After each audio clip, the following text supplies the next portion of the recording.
बगैर बजट क्या मैं मेरी अपनी घर की ज़मीन बेच के ये गलियाँ ठीक करा देते भी उनको, लेकिन हमारे गांव के साथ बहुत ज़्यादा भेदभाव। पिछड़े वर्ग के गाँव है, जैसे गंगवा हो गया, गुदास हो गया, सापुर हो गया, इन गांव में आज तक रतनपुर गंगवा गांव इतना बड़ा गांव है, 3500 वोट दे रखे गांव ने, एक पैसा दिया नहीं यार जी।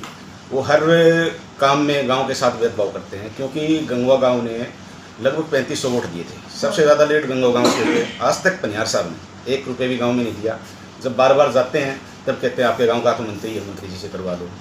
तो विधायक होने के नाते फर्स्ट तो उनका बनता है, मंत्री जी तो बरवाड़ा हल्के से विधायक है, तो उनका तो बरवाड़ा हल्का देखना है। और बाकी मंत्री जी का जो काम है PWD का हो गया, और पब्लिक हेल्थ का जो काम है, पब्लिक हेल्थ के काम के लिए तो हम पनियार साहब को बोलते भी नहीं है। जो गाँव का जो विकास करना है, जैसे गड़िया बनानी है या कम्युनिटी सेंटर बनाना है या लाइब्रेरी बनानी है, वो तो विधायक जी को बोल देंगे।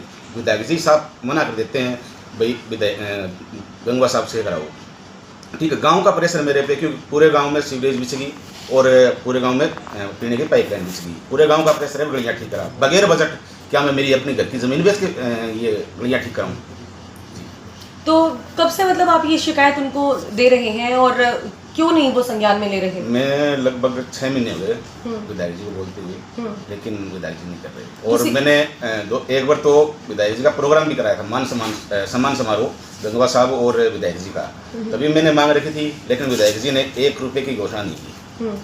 तो सरपंच साहब एक बात बताइए, जो ये आपने बताया सीवरेज पाइपलाइन बिछाई गई, सीवरेज बनाए गए यहाँ पर, तो वो किसने करवा के दिए थे? वो उस टाइम गंगवा साहब डिप्टी स्पीकर से लगभग 2 साल पहले काम स्टार्ट हुआ था। अच्छा जी।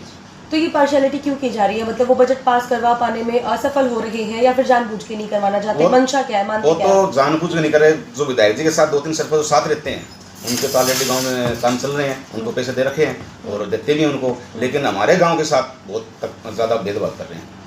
और हमारे गाँव के नहीं, हमारे जो पिछड़े वर्ग के गाँव है, जैसे गंगवा हो गया, गुदास हो गया, सापुर हो गया, इन गाँव में आज तक 1 रुपये भी नहीं दिया। इनका ऑन रिकॉर्ड बोल रहा हूँ मैं आपके कैमरे के सामने। जो पिछड़े वर्ग के गाँव में जहाँ से ज़्यादा लीड मिली इनको, वहाँ पर आज तक 1 रुपये भी नहीं दिया। आप कह रहे हैं कि हमारे गांव से सबसे ज्यादा लीड थी जी, सबसे ज्यादा लीड भी गंगवा गांव से थी और सबसे ज्यादा पार्शलिटी भी गंगवा गांव के साथ की जा रही है। हो सकता है, क्या पता ये सिर्फ आपको ऐसा लगता हो कि आपके साथ पार्शलिटी हो रही है, हो सकता है कि वो आगे आपकी हेल्प कर सकते हैं। वो तो आगे के भविष्य की बात है। भविष्य में क्या करते हैं पनियार साहब, तो हम उनका धन्यवाद कर देंगे, बुला के उनका मान सम्मान करेंगे। क्या आपने वैसे उनसे बैठ करके इस बारे में खुल के बात की? काफ़ी बार। और ये नहीं, ये इंटरफेयर भी करते हैं। जैसे हमारे गांव, जैसे हर गांव का मनरेगा का जो कच्चा पक्के का पैसा होता है 60-40 का हिस्सा होता है, विधायक जी अपनी मनमर्जी से जिस गांव में चाहते हैं उस